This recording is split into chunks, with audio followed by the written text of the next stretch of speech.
Hi, good morning, everyone, and welcome to day 16 of the intention setting um, 21-day challenge that we're in.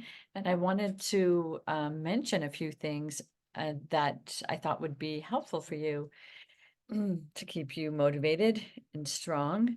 And that is to look at the way that you're doing things and analyze that a little bit. And do you like how you're approaching even your intentions or your daily life, the things that are working and not working, the times of day that you feel really energized, and the other times of day when you feel drained? To see if there's ways that you can make adjustments to how you're dealing with things. I was thinking about creating some strategies myself on the way that I approach things and look at my mindset and my self-talk, like how positive I talk to myself about the things that I'm doing or trying to do or where I'm trying to stay consistent.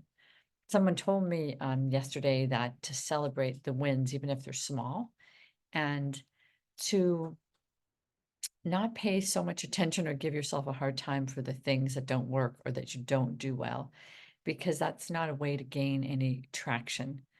And so I took that to heart and really thought about, okay, well, actually, I go towards the things that I'm celebrating, right? And I sort of get stuck in the places where I'm not doing well. So maybe I'm going to use that reverse psychology on myself and really think about my own adaptability and my flexibility and whether I can be flexible because there's going to be stressors in every day, right? There's going to be stressors. And so to remember that there is a stress management component that we have to work on in ourselves so we don't get thrown off. And to think about sometimes when things are happening that aren't in your plan for that day, how am I going to, or what's the worst thing about that thing? What bothers me the most about it? And confront that feeling first. Like it's just that. It's just maybe I got thrown off a half an hour or I had a stressful conversation with someone, but that doesn't mean it has to throw you off for the rest of the day. But there is an energy about it, right? And you have to go get rid of that negative energy of whatever happened that kind of threw you off your track and get back on track.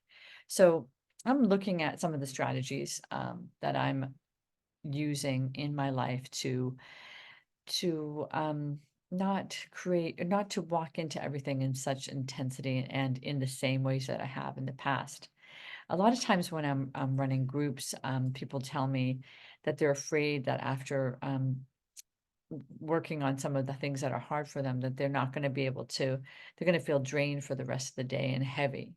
So right then I say, hey, can you compartmentalize that feeling and actually like tap into your other feelings that are going to help you move away from this experience and into your next experience in the way that you want to approach that next experience. So as we're going through trying to stick with our intentions, we really have to work on our strategies about how we stay consistent and positive with ourselves. So remember today, celebrate your wins and don't give yourself a hard time, but for the things you don't do well, just move on and keep going. Bye for now. Day 16. Enjoy it.